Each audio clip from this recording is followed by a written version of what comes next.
My name's Adelle Onyango, and welcome to another episode of Legally Clueless. No, seriously, I have no clue what I'm doing, but I'm pretty sure I'm not the only one.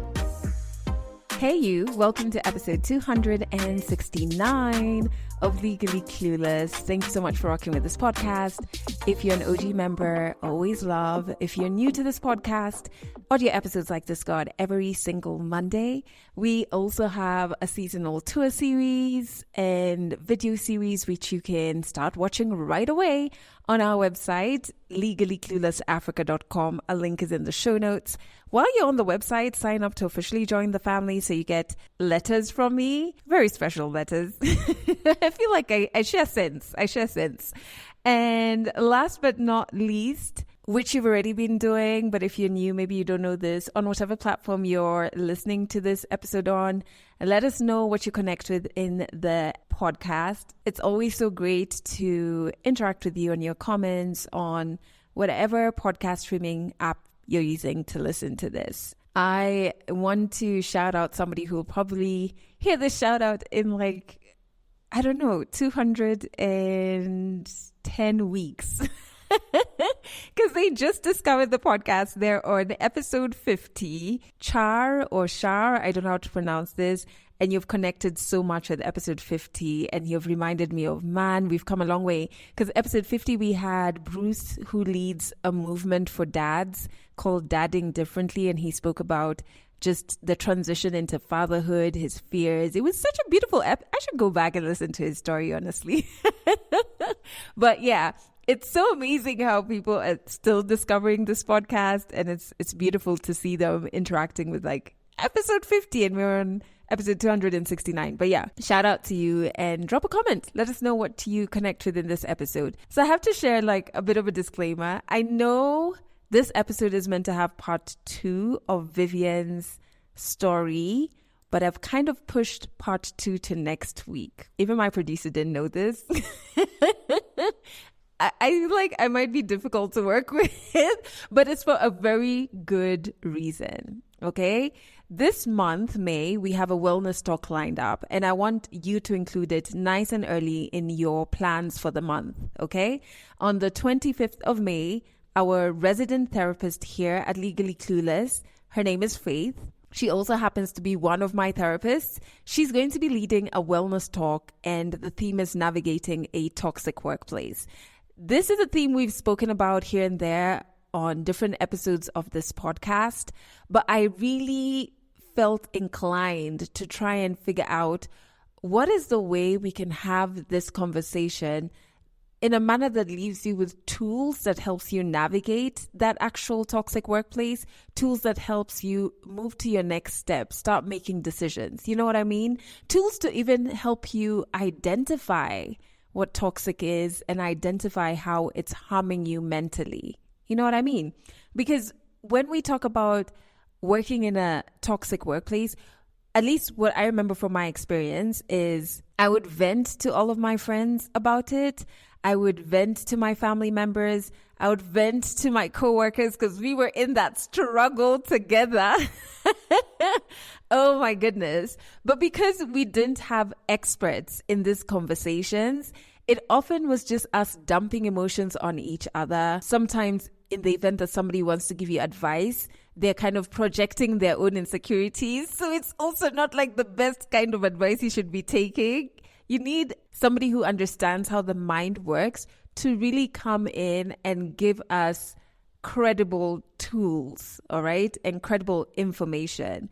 And so that's exactly what Faith is going to be sharing. Tools, practices, info that can help you navigate a toxic workplace for those who are not at the point where they can quit just yet, because that is a thing and capitalism is real and you have bills, you may have dependents, so you need some time to figure out what your next is. I get that. And these things she's going to share are also going to help those who want to overcome the fear that's keeping them from quitting.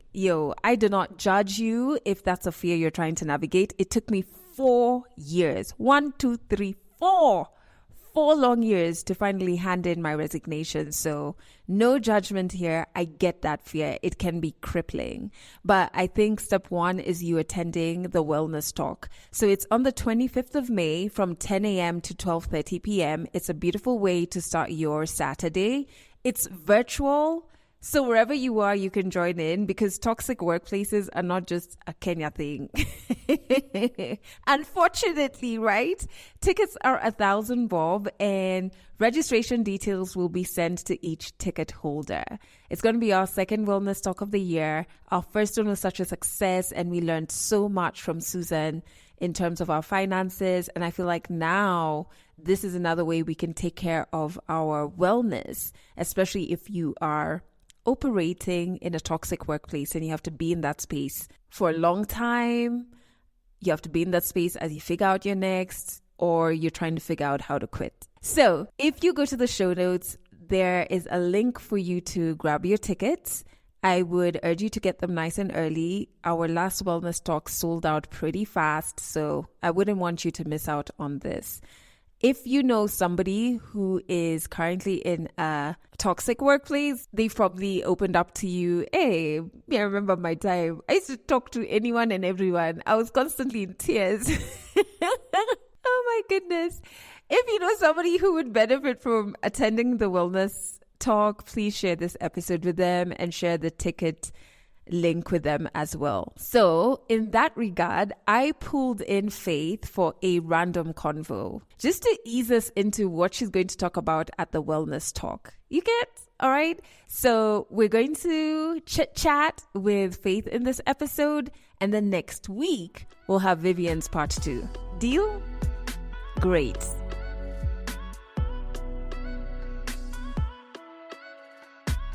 So welcome to another random convo, and it is one of our favorite people coming back on the podcast. I like calling her our resident therapist because even when she impacts me, I come and impact you. And obviously she's helping quite a few people through our group therapy sessions. And now we have her coming through for a wellness talk. We'll give you details a little later in this episode. I'm talking about Faith, our wonderful therapist. It's so great to see you. Thank you, Adelle. It's so good to see you too. Yes, I think we've been talking on Zoom calls and now it's good to see each other in person. How are you doing? I'm doing well. Yeah. Pretty good. So the reason that we're having this conversation is a couple of episodes ago, I had a friend of mine called Amar come on the show and he talks about navigating a toxic workplace. And it was the first time he had to see a therapist. It was the first time he would go for meetings and completely burst into tears, either afterwards or before.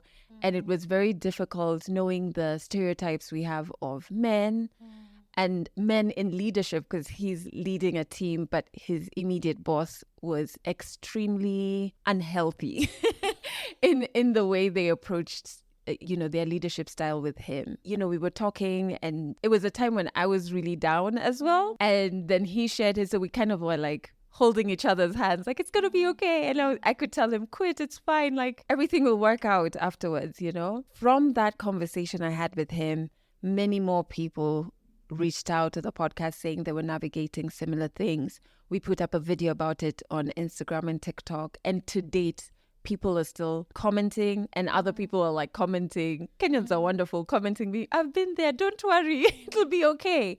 And so that's why we wanted to put together a wellness talk where we actually address navigating a toxic workplace, because the workplace is where you spend so many hours. I thought it's responsible for us to have an expert guide us through it and then go deeper in the wellness talk. Of course, we'll give details much later on, but maybe we can start at the beginning with definitions. Yes. Okay. Thank you, Adelle. It has not been a very well-spoken topic, but it's been there. And people come for therapy, not because they have other issues at home, but because the environment at the workplace is unhealthy. It's toxic. So what is toxic? When we look at toxic, it's something that is dangerous and harmful that can cause either death or inability. So if you look at the workplace environment, it is where people experience, it's a continuous and persistent experience of harassment, bullying, lack of communication, abuse. And when I'm talking about abuse, is physical. It could be physical. It could be verbal. It could be emotional, and it could be sexual, where people have experienced this. Unethical conduct, hostility, discrimination, mistreatment, and letting this thing go to a critical stage. When I'm talking about verbal, it's where, for example, maybe at the workplace, you have done something, and instead of someone correcting you on the exact thing that you have done, they start belittling you. Even my child thinks better. Yeah. Emotional abuse is where someone gets back to you emotionally, and to make you feel maybe inadequate. For example, you can be the example during meetings. Yeah. For example, the way Faith comes late. The way Faith here is not made. Sexual harassment is happening, and mostly to people who go for maybe marketing, where you're looking for sales, and this is what that would give you appraisals. Yeah. Then you have no choice than to go to where the client wants you to go. And sometimes it's in their office, and of course they have the power. So you've gotten into an office, your concern is to get the deal. So that you're able to still continue and of course have some things during your appraisal. So when it happens, you may not be able to tell anyone who's need this job. Yeah. And this person is so powerful, is like, you will take me nowhere. You're the one who brought yourself to my office. Yeah. Yeah, that kind of, where there's continuous and persistent of all that we have described. And I think the crazy thing is, because of the importance, rightly so, I'm not saying it's wrong, but the importance we put on jobs, because capitalism, you need money to survive, etc. When you are in these spaces that are toxic, the workspaces that are toxic, you guilt yourself for feeling the effects of the toxic workplace. You're almost like, I should be grateful. At least I have a job. You know what I mean? Even though, as we said in the definition, it's harmful and it's breaking you down. So you kind of have, it's like cognitive dissonance, because on one hand, it's like this thing, I'm uncomfortable and it feels like it's tearing me apart, but I need it and I should be grateful. Everybody's telling me I should be grateful I have a job, you know?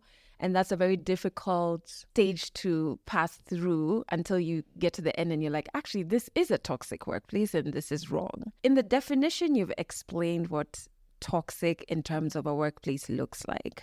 How do you start identifying that it's affecting you? The first thing, you don't want to go to work. There's a sense of burnout, stressors, where it's on a Friday and you're celebrating like a child. You want to go home. Then stressors like headache, going to the hospitals more often, having headaches, that unexplained headaches, unexplained conditions. Because what happens when when you are in a toxic work environment, it affects you psychologically, physiologically, in every aspect, by the way.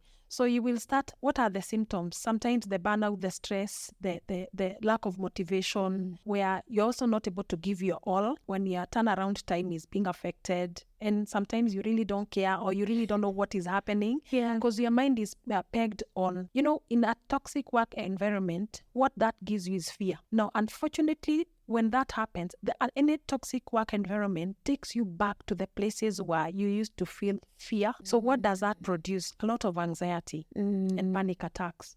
So when someone is anxious or has panic attacks, is not able to effectively work and deliver. True. Do you know the crazy thing is, like, obviously we've had sessions. I don't know if when I came to see it was a different issue that brought me initially, but like all of those things have taken me back to that moment where I did experience. It was the first time I experienced panic attacks in my life. I would constantly be crying. Out of nowhere, the tears just come. But I think the day I was like, I may need to quit this job, is when I realized every morning when my alarm would go off, I would throw up. So my anxiety had gotten to the point that I was throwing up every morning, not because I was sick or I'd eaten something bad. The dread and that heavy anxiety of, oh no, I have to go back there. I would throw up. And even the Friday celebrating, it's funny because my friend Amar and I actually talked about it on the podcast. I would celebrate Fridays, but I would be so tired, I would just sleep the entire weekend. And then the anxiety peaks Sunday around 1 p.m. And I don't know if you have also experienced working in such an environment. Yes, I have. But before I explain, I give my self-disclosure. Yes, I have. I want to take you back to when it is toxic. Remember, this is a system, just like we were brought up in a system. So this system, if it's toxic, it can sometimes awaken the toxicity you have had. We know we have what we call close-knit families and close toxic families. So if it is a close toxic family, you never share. It's toxic, but toxicity is around the home. Yeah. But now when you get to the office, it awakens what you are experiencing. And unfortunately, what happens, because of course those people who are doing that are leaders. Our parents are leaders. So you can have someone who is a look-alike Of the parent. the parent who was toxic. And now two things happen. You either rebel or conform or get scared to a point where the little girl, the little boy in you comes out. Oh my goodness. Where you're crying and you cannot understand why you are crying. Yes. Because it takes you back to retrogression. You retrogress to that girl, to that boy who wasn't secure. You know, job gives us security. Oh my goodness, You know, yes. the boy who was not secure, the girl who was not secure, and all that insecurity meant. What that insecurity meant for you. Yes. There's no food, there's no meal. Yeah. You know, there are so many things that you are. What the job gives you are the things we were mostly deprived of. Yes. So when the toxic workplace becomes toxic, it takes you back to that fear. Yeah. If I lose my job and now go back to that poverty, I go back to that lack. And so it's almost like it's awakening some dormant. Yes. I'm just going to call them issues or like traumas or things you experienced when you were younger. It awakens your childhood experiences that you didn't deal with. And I will say, I've said it again, you will not heal from a loss you've not processed. Yeah. And the trauma sits in the body. So what this toxic work environment does, it awakens the traumatic experiences. Yeah. And you feel like you are So if something happens, instead of experience it as one, it takes you back to the other. Which is why it's so overwhelming because it's many things at once. Many things at once. And that's why you cry. And you cannot maybe hold it. Yes. You know, you cannot hold it. It's like at least for me, what I felt, it was like my body was it was moving by itself. So even in terms of crying, autopilot, like when it's crying, it doesn't even pass from like my conscious, like, okay, I got hurt here, let me cry. Yes. The tears just kind of come out. The other thing is, remember at our places at our homes, we normalized being abused. We normalized toxicity. So as long as, and this is why you're saying someone stays knowing very well it's toxic, because we were shown how to normalize. Yeah, and how to stay. And how to stay in toxic places as long as someone is providing for you at home. So here, as long as the employer is paying you. Yes. So you feel like they are doing you a favor. Yes. I mean, I have to earn this, so it's okay for me to go through this. Yes. I'll take you back to a time where I was working somewhere and we had a boss who came in. And all of a sudden, he started sending me to his car. It awakened my first job experience. And I was so angry. But I didn't know why I was angry. So I picked what I picked. I was like, no, he's crossing on my boundaries. Yeah. So I brought the key back and I threw it to him. He was like, you're not happy, Faith? Yes, because it reminds me of my first job experience. I don't like it. So the following day, he sends me to buy queen cakes. And I told him no, because they are workers. Now, that comment and other things maybe he did that I didn't maybe agree to, I was given a lateral transfer within a week from a prestigious space to a now hidden space, simply because I had my voice. Yeah. And of course, that what later drove me into resigning, because I was like, no. So I'm at, there are people you're talking to like, but you get a job. Why can't you just keep quiet? Why not? I was like, no, I'm feeling hurt.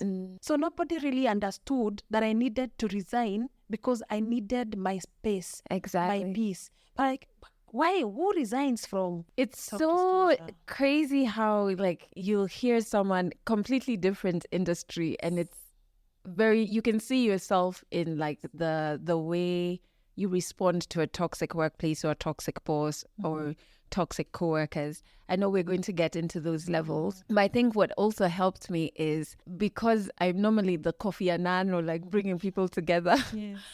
I started seeing that, hang on, it's not just me. Everyone here is suffering. People are crying and all of these things.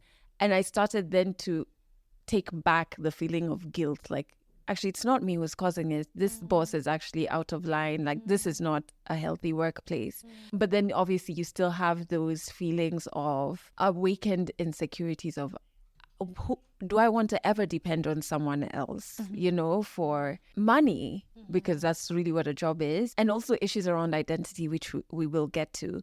But the dynamics around a toxic workplace are different because it's not the structure of the office, the building that is toxic. It can be coming from different spaces. Maybe we can go into that. No, you can have a very good space, by the way, family oriented, but have very toxic coworkers. You can have good coworkers, but toxic leaders. You can have toxic leaders, toxic environment, and toxic coworkers. And you can also be toxic. Then you can have very good leaders, very good coworkers. You're also very good, but you can have an environment that is toxic. Exactly.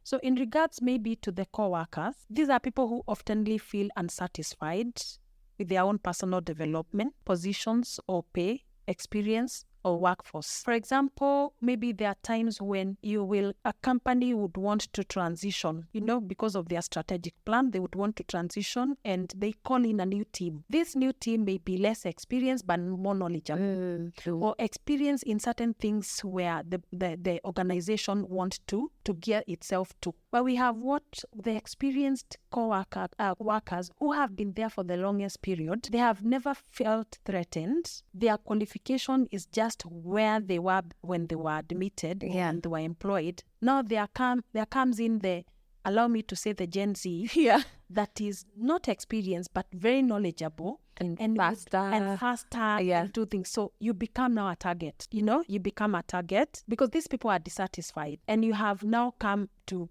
disorganize their ecosystem and their rhythm. And they're threatened. So you become a threat. You become a threat. And of course, every time you are a threat, people will not handle you very well because you're like, she's or he is antagonizing my peace. Now, then what do you awaken? You awaken the fear of them losing a job.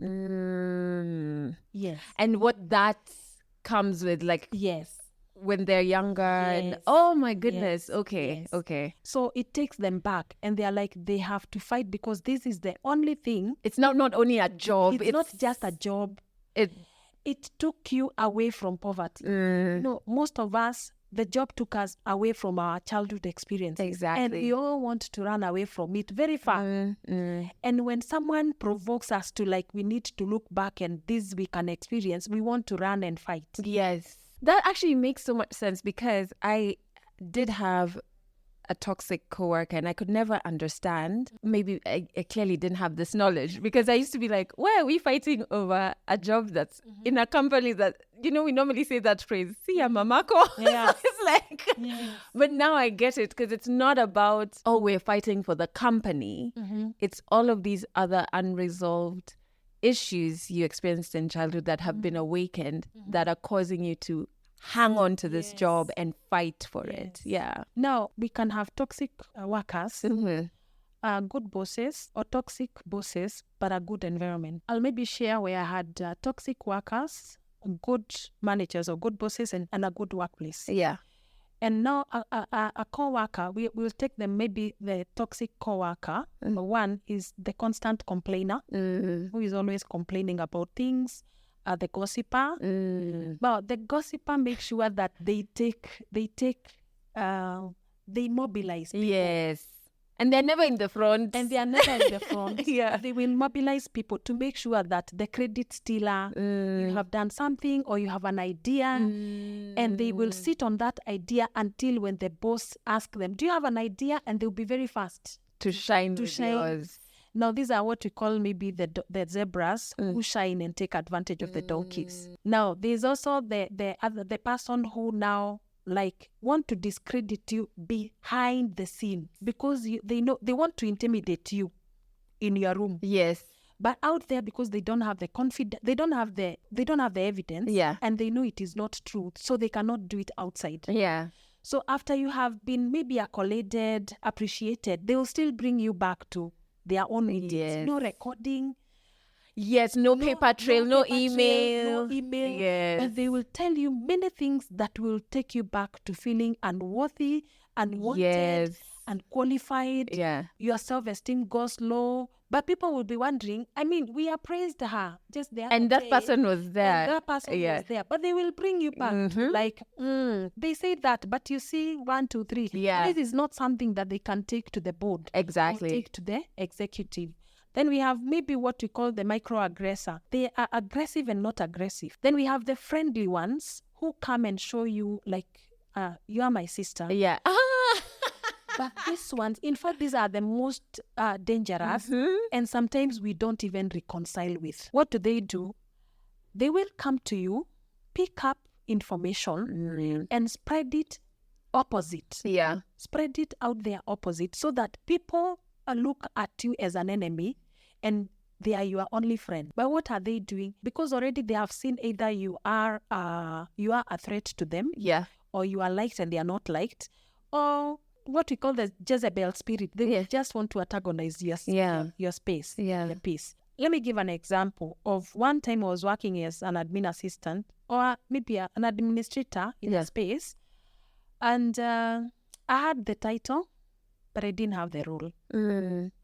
And I think this was my most trying 7 years because I was working as the leader to a team of 7 who had their leader in their 7.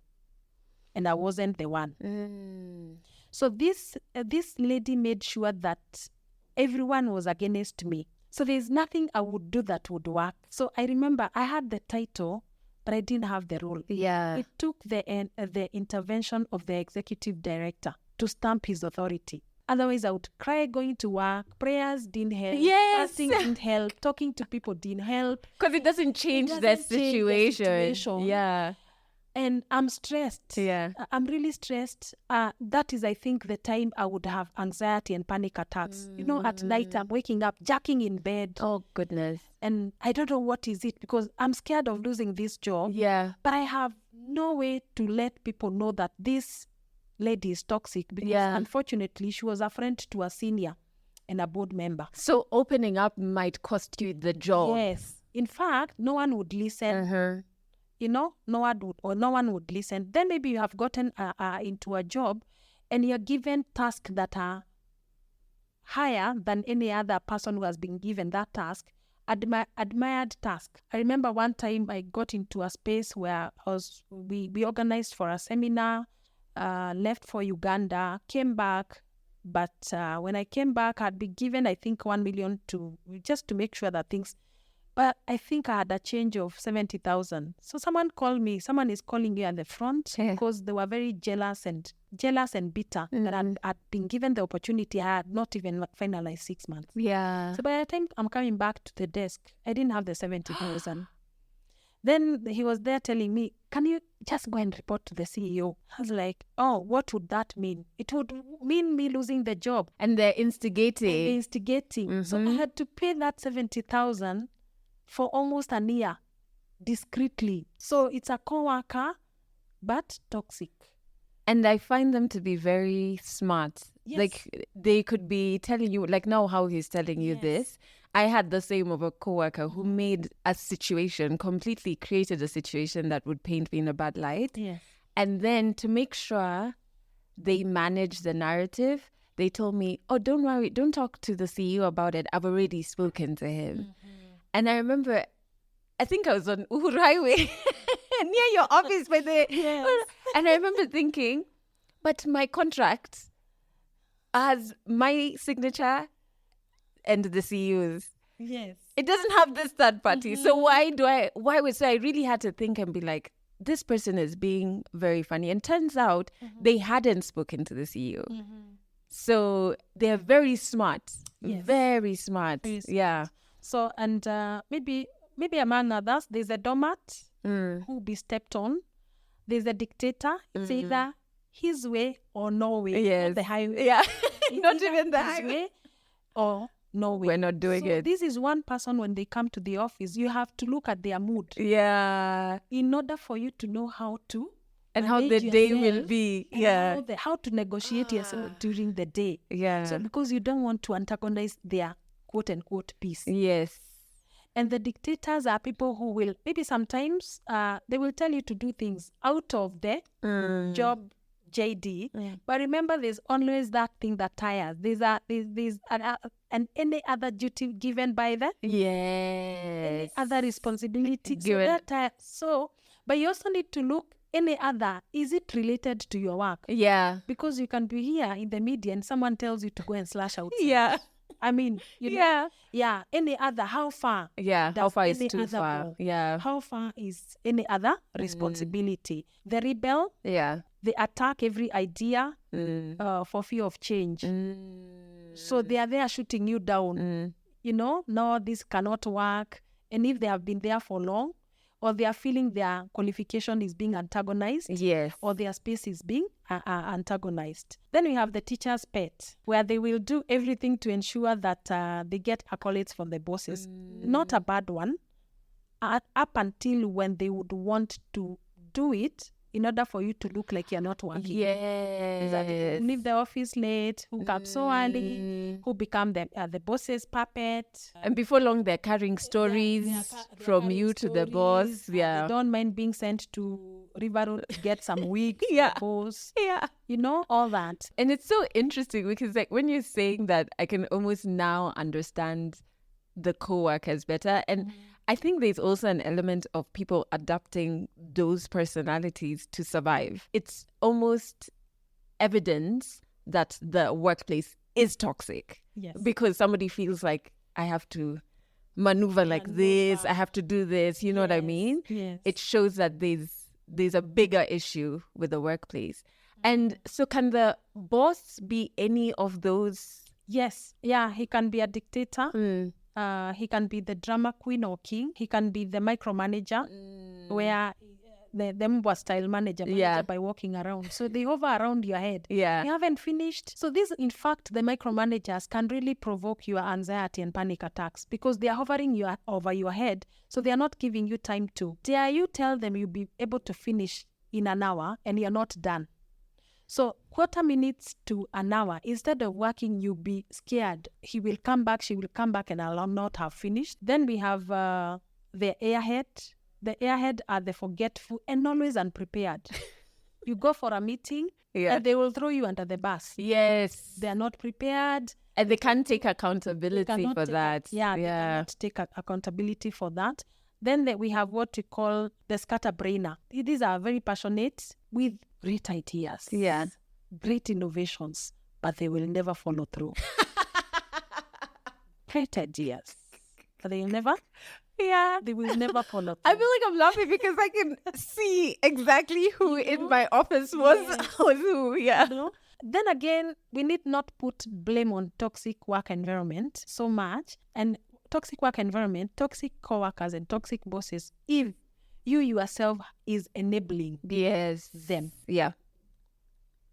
You know, we can just have bullies. They want to bully you because of either your personality, you have allowed yourself to be used as a doormat. Yeah. Because you don't know how to say no when it is and stand up for yourself. And stand up for yourself. So by the end of the day, you will still lose your job.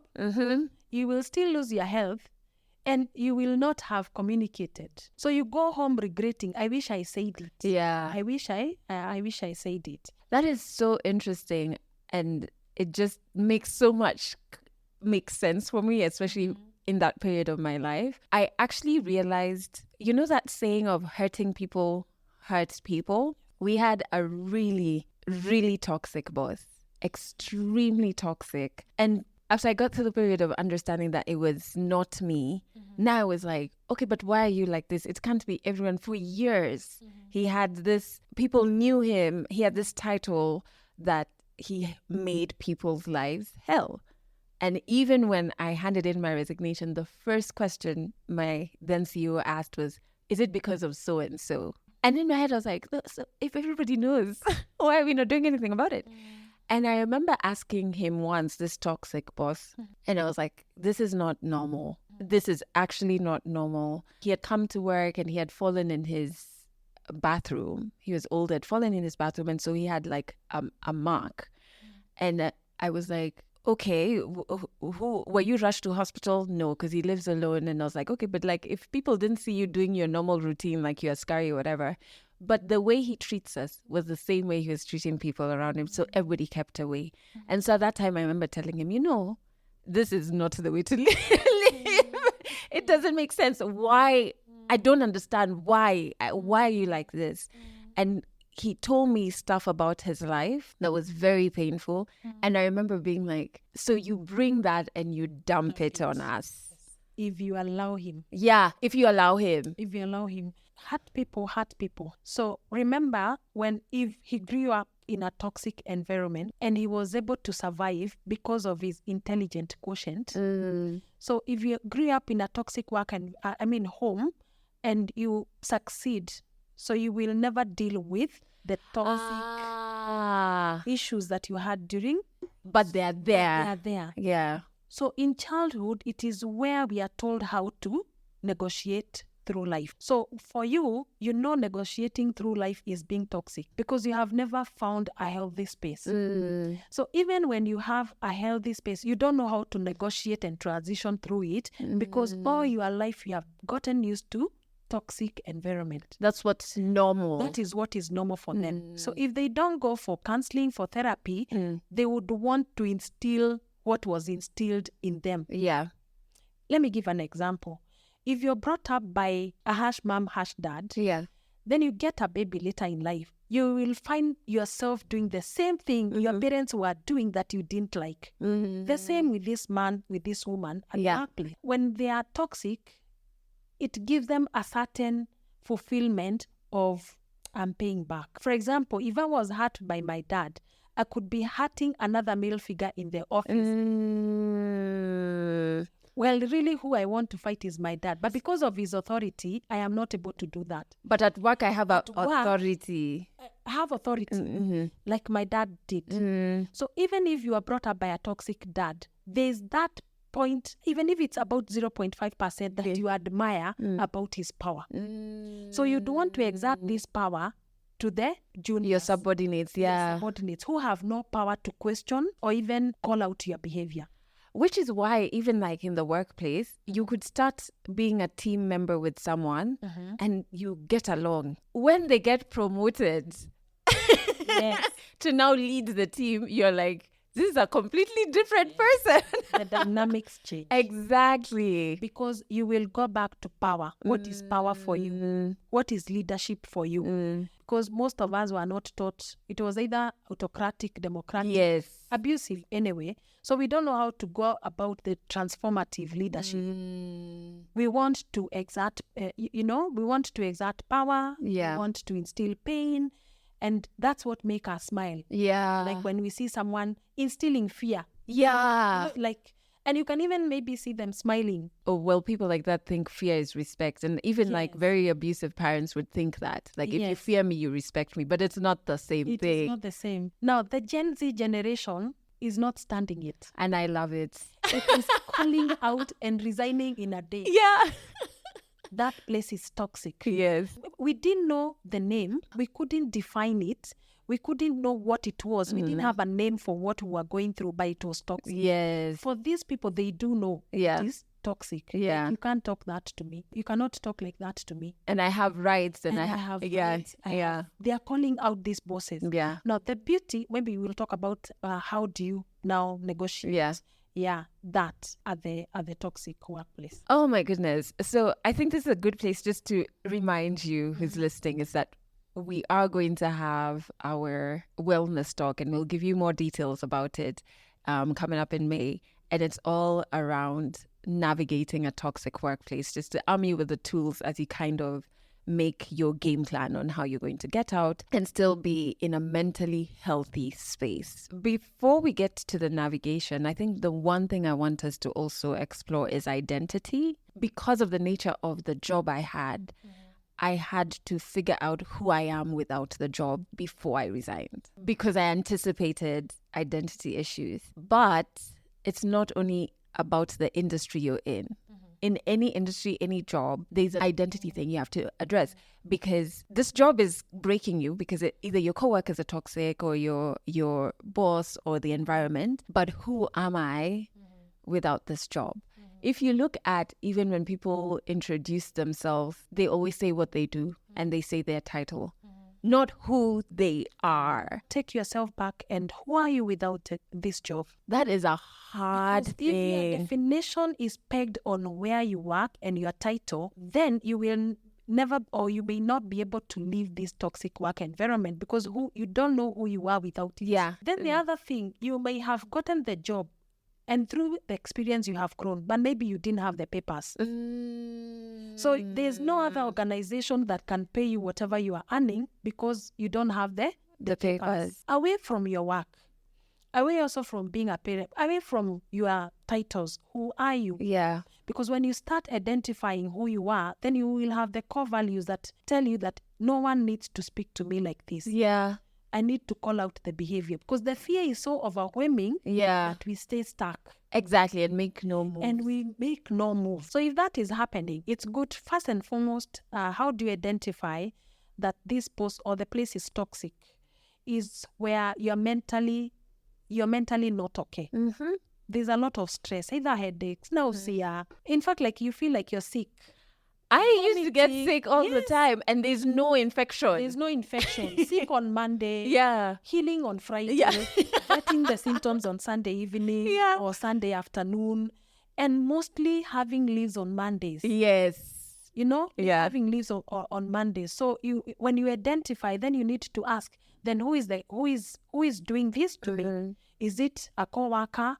Is it a boss? Or is it the environment itself? So when you identify, then you ask yourself, what do I need to do? Because the first thing we need to do is to identify. Then create boundaries. Create boundaries.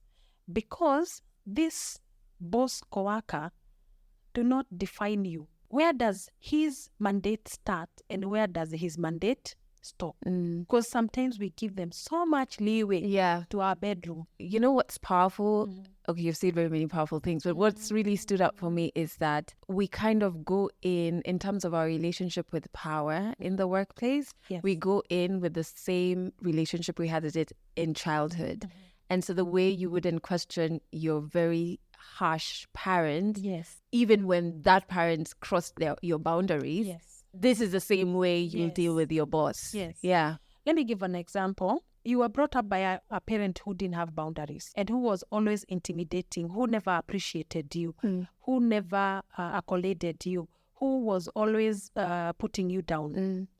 Now, depending on how you handled it, because most of us froze and fleeing. So when you come now to the workplace, there you get a boss who is a lookalike of your parent who was toxic. They will either awaken a rebellion in you, or they will make you freeze, or they will make you flee. What has this person awakened? They have awakened the girl who was insecure, who couldn't fight at home. So fear, you get anxiety, panic attacks, and you're like, no, I can't handle these emotions. Now the Gen Z is saying, my mental health is I love it. Yeah. Yeah, my mental health is key. Yeah, create boundaries, call out behavior, negotiate. If the place is toxic, workers are toxic, bosses are toxic, negotiate on your moving out, getting another job, calling out the behavior, Now, there are times we would want to call out the behavior, write something, talk as teams. Yeah.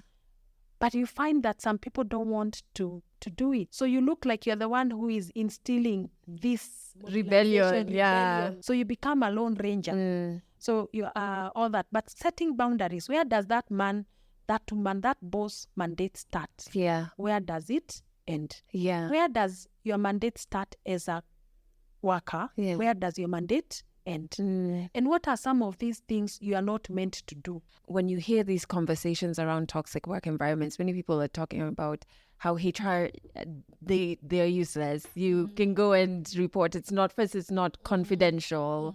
You'll end up losing your job anyway. They wouldn't do anything. Or the HR is drinking buddies with the person I want to report. Yeah. And so I think maybe with what you've said, then how we approach that is we do what we can, what's in our control. And if that doesn't change, then we actually do have the power to then make the decisions. Like we're active participants in this. It's not... There's a circle of control and there's a circle of concern.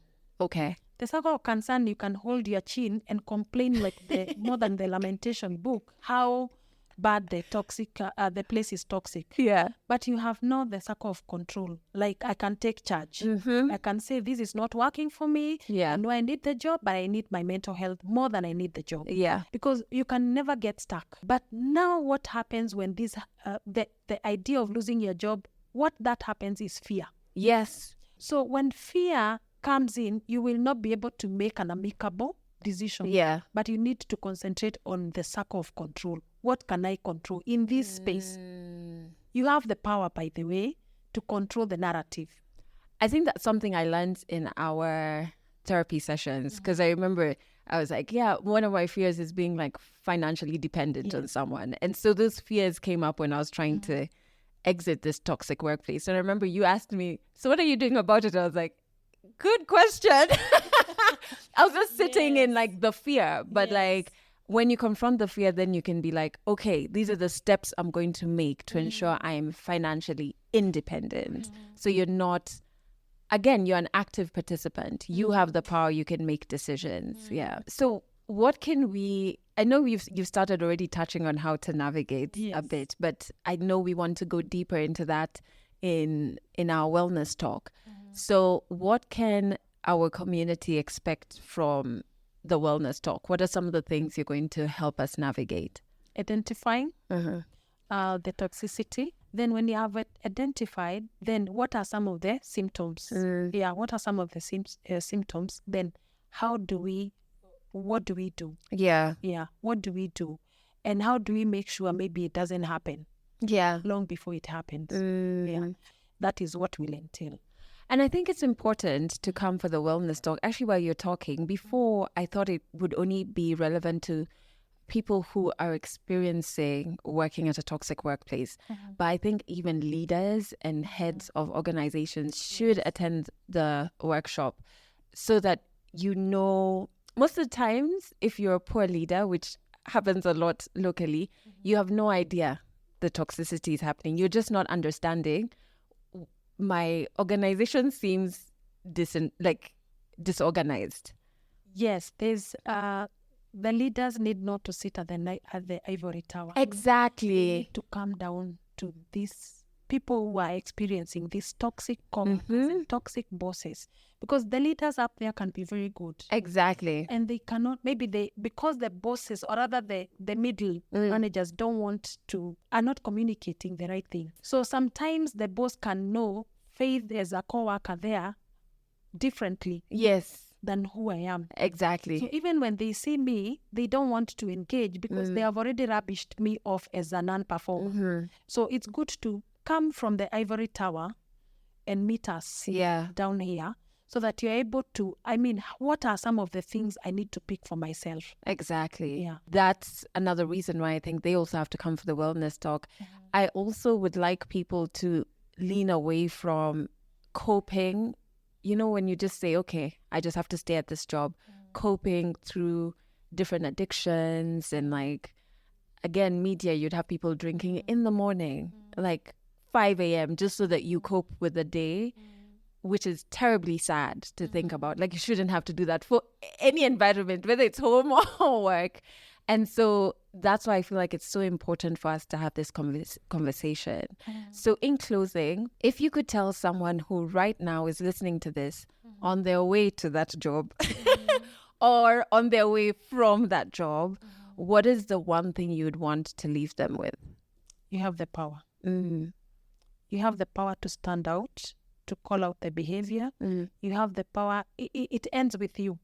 Yeah, it doesn't end with your boss. You have the power to call out the behavior, to walk out or still be there and have changes done. Yes, you have the power. Let's not normalize pain.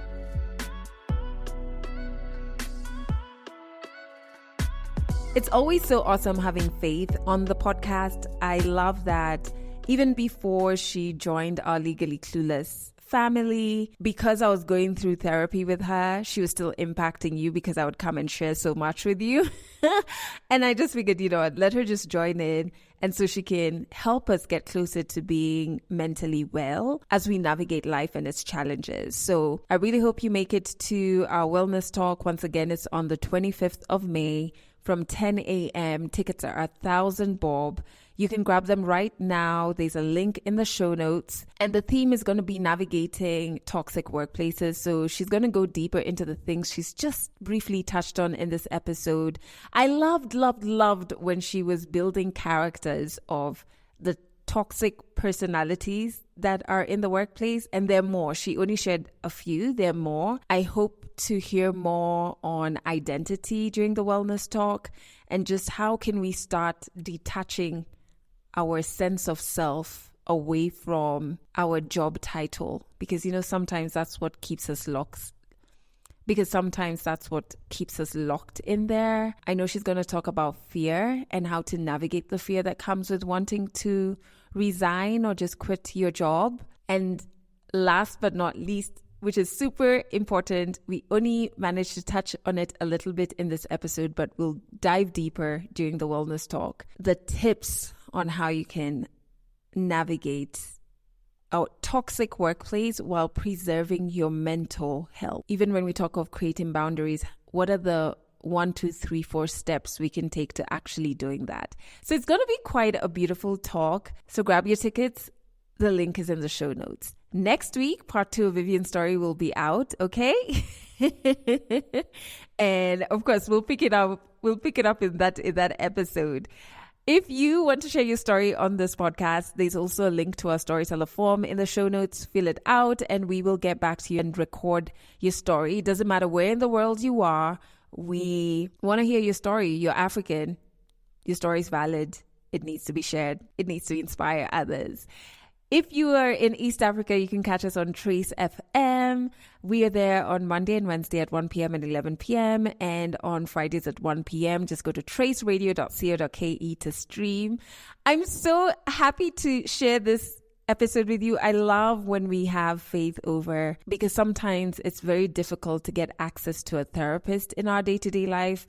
Let's not lie, it's pretty expensive. So to be able to have her here is always so exciting for me because it means we're really helping you. We're really helping our community and making things that can help us navigate life more accessible. You know what I mean? So I love the episodes that we have Faith or any other therapist on the podcast. Okay, I need to end this episode here, but I'm going to catch you next week and I'm going to make amends by making sure part 2 of Vivian's story will be out then. Okay? See you at our wellness talk on the 25th of May.